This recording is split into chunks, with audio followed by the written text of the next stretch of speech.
But so service presupposes the existence of a device. That's a very good point, actually. Increasingly so, I think. Obviously, sort of historically, service kind of means I am providing a service to you as a paid-for thing or as a free thing. But we're increasingly seeing whole waves of transformation where these kinds of human service are being automated, put online, made available on the internet or on devices. Now that I kind of grasp what digital service design for banks and others is, I still have to factor in our experience of overwhelm, of all the self-service tasks we're expected to carry out just to keep on top of our relationships with all these businesses. Things they used to do for us, remember. John Oswald recognises that feeling of being overwhelmed, but his argument is that we can use the net to keep on top of it all. He calls them living services. Companies have sort of outsourced things like payment to us, the consumer, or administration of bills to us, the consumer, reading of statements to us, the consumer. That's fine, as long as there's not too many of them, and that's happened. There are too many demands of our time in this way, so which leads to this overload thing. So people have started to try and empower us. We're then overloaded. The living services is about the sort of re-empowerment, where we're giving a little bit more control back because we're able to automate more in a digital sense. And then that sort of leads me to this other grandiose idea of like the internet is almost like our exoskeleton for survival in this sort of modern age, because it's a curious kind of double-sided thing. Because it's there, companies have been able to outsource more of how we interact with them, but equally we have to sort of arm ourselves with the things that exist on the internet in order to just exist as consumers, as citizens, as workers as well. Do you know what? Give me flat packs any time. I should say this is an hour and 20 since we began the construction, and it must be, 3 hours since we set off to IKEA. So 3 memorable hours, 3 hours which will stay with me for the whole of the rest of my life, Mark. Hey? Right, all I've got to do now is screw these doodads in. I was fascinated to speak to Phil Lyon of Queen Margaret University, Edinburgh. He's a retail historian, and his thing is the advent of supermarkets, when self-service was utterly baffling to those who encountered it for the very first time in post-war England. There's the lovely story, possibly apocryphal, of a judge's wife who went to an early self-service Sainsbury's in Croydon to be handed a wire basket by one of the Sainsbury's brothers. She flung it back at him, saying she'd never be demeaned by becoming her own shop assistant. And the need for products to stand out along the aisles, says Phil Lyon, led directly to the emergence of branding and packaging. It becomes very important once the customer is walking around unaided, as it were, by the shop assistant. And so we now get the bright packaging, the eye-catching displays, the jockeying for position in terms of the height of a display in a supermarket. All of these are relatively new phenomena brought about by the advent, really, of self-service. Gosh! That's extraordinary. And I hadn't thought of that at all. Yeah, and there's a wonderful thing about packaging of things like meat where you have to put a plastic film over it, because that kind of meat things needs to be visible and yet held in a little tray to keep it good and everything like this. And as Sainsbury's said, this kind of plastic film packaging goes together with self-service like bacon and eggs. He said it is that vital to how we develop the self-service offer, as it were. So what about trying to put a value on all the unpaid consumer labour that we perform in self-service Britain? John Oswald at Fjord in Soho obligingly reached for the back of an envelope. So what we're talking about here is the economic cost to the economy of self-service. So let's make a few assumptions. So if we assume, right, that we spend about 10 minutes a day doing sort of private self-service administering stuff, and that's all the time we spend on apps and looking after finances and all the rest of it, and probably about 30 minutes a day on administration of work stuff, that's 40 minutes a day, okay? This probably applies to not everybody in the working population, but probably a good quarter of them, right? I'm going to make another assumption, which is, so what's about 60 million of us in the UK, so that adds up to 15 million people thereabouts. Right? So 15 million people spending 40 minutes a day on self-service. Now, if we add that up, the time impact of that, if we look at the number of minutes and so on, that amounts to about just shy of 3% of our waking and sleeping minutes. Now, if we, to calculate the economic cost of all this, if we look at our working time, it's actually 14.5% of our working time is taken up with self-service, that's self-administration. Yeah. When we go shopping, when we buy fuel, when we look at apps and services that tell us information about what we've done or not done, when we're making travel arrangements, when we're looking after our expenses, all these things, right?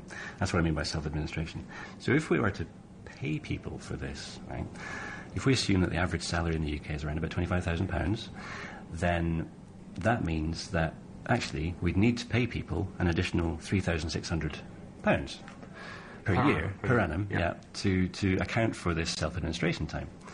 And if we add that up across the working population of 15 million people, that leads us to an economic cost to us, the consumers, which is unaccounted for elsewhere, of, we think, approximately £5.4 billion. Wow. You're very brave, man. Wow. I think this is the first ever attempt to put a figure on our unpaid contribution to the UK economy. 5.4 billion is a mighty big sum. A billion has 9 noughts, but my calculator only has room for 7. It could pay for 9 flagship hospitals. It could electrify over 600 miles of train track. It could pay for 800,000 state pensions for a year. It could pay for more than 1.5 million jobs. So, Ian, are you taking pride in the feeling of being a co-producer? None at all, no. Are you getting a feeling of ownership yet of this pair of drawers? No, to be honest with you, I feel something akin to shame. I really do. Because I'm no good at this stuff. And so I know that what I'm doing here is a bad job. OK, let's try again. £5.4 billion. We put that figure of unpaid consumer labour to a former Treasury economist, James Meadway, of the New Economics Foundation. He broadly accepts the sum and the assumptions we made in arriving at it, but he says it's very difficult to decide where to allocate it, as a gain for business, for example, or as a gain for shoppers in terms of reduced prices. I mean, how do we use this figure? You might call this an opportunity cost in the economic jargon, that this is the cost of not doing something else. So of this time you spent on self-service, you could, in theory, have been in paid employment. And if you're in paid employment, you get paid. So the opportunity cost to you of doing self-service work is potentially the loss of employment earnings elsewhere. Although I suspect that's going to be fairly marginal for most people. The more interesting bit is whether this 5.4 billion of kind of unpaid work that is being done is in fact appearing on company balance sheets. And I think there they'd see it, if it appears at all, in the cost savings that they might claim on their own wage bill, that they've transferred some of the costs elsewhere of actually getting the food and processing it and keeping a register of how much and taking the money, that they got rid of those costs in terms of salary and they've given them to consumers to take care of themselves. And that's where the cost saving would emerge for companies. And that's why they're quite keen to introduce these cost-saving automated technologies where they can, precisely because it saves them money. I'm sorry to tell you, I think you're putting that plastic screw in from the wrong side, because I think that is what is meant to move in the runner of the drawer. But what? Oh, yes. I think the head of the screw should be on the inside of the drawer, not on the outside. All right. The bulk of any cost space in a mass retailer is the cost of goods sold, so it's actually the buying of the product and the transportation of the product. Steve Burt. What you've got in these very large businesses is high-volume businesses, and the trick really is just making even very small savings on a high turnover is quite substantial. Labour costs in large stores and large store retailers will be somewhere between 6, 8, 10%, depending on the retailer. And if you even make just 0.03% of a saving on that, it's quite big money when you add it up because of the scale of the business and the volume of the business. Yes, but the thing that I'm clearly missing is I have to think of it as a pleasure. Yes, that's part of it. It's part of the whole process of co-creation and co-production, that I'm not just buying the product here, but I'm buying the satisfaction of assembling something myself and getting that at a low price. And, some people would argue not having fun doing it, but having an experience whilst doing it. You're the expert. I notice you've gone to the very final thing, even though you've not put the knobs on the drawers yet. Call me pedantic. Good Lord, you did that without me seeing. So, what really drives the increase in self-service across British retail? Is it, as we're constantly told, because it empowers us, the consumers, gives us greater freedom, choice and flexibility? Or is it because the businesses can save money by reducing their workforces? Retail analyst Brian Roberts. There's a number of different ways of looking at this. The best case scenario, if you will, is that they are doing it purely to provide choice for shoppers. And I think that they do have a point. Lots of shoppers would prefer, certainly in urban areas, not to have go through this enforced jollity with a checkout operative. What they want to do is really just get in and out, buy 3 or 4 items and not necessarily have that human interaction. From the retailer's point of view, there's definitely a cost saving involved. So if you think about in a major supermarket, they can replace, say, 5 or 6 checkout operators with a single person who can oversee the same number of self-checkouts. And there are some retailers, notably WH Smith, who are quite open about the fact that they're rolling out self-service across their estate, mainly as a cost saving. So, you can take the benign point of view, which is it's about choice, but I think at the end of the day, it will be saving them labour costs over the long term as well.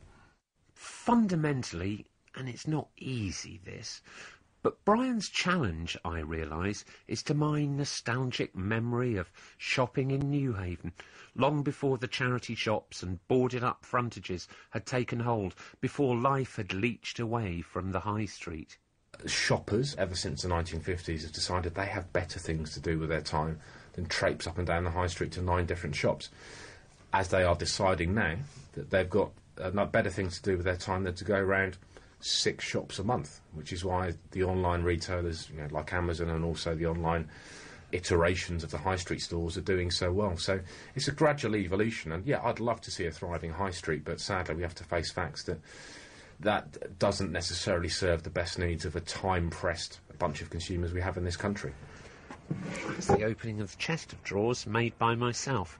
One thing I've discovered about self-service is that it might be generating in some form £5 billion a year for the British economy, and maybe I'm less opposed to it than I thought I would be. Because whether we like it or not, the self-service nation is growing in strength. Thank you for using the fast lane. Self-Service Nation was presented by Ian Marchant